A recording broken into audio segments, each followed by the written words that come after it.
أعوذ بالله من الشيطان الرجيم. بسم الله الرحمن الرحيم.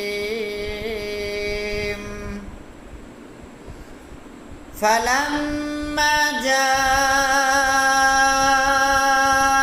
الرسول قال ارجع إلى ربك فاسأله ما بال النسوة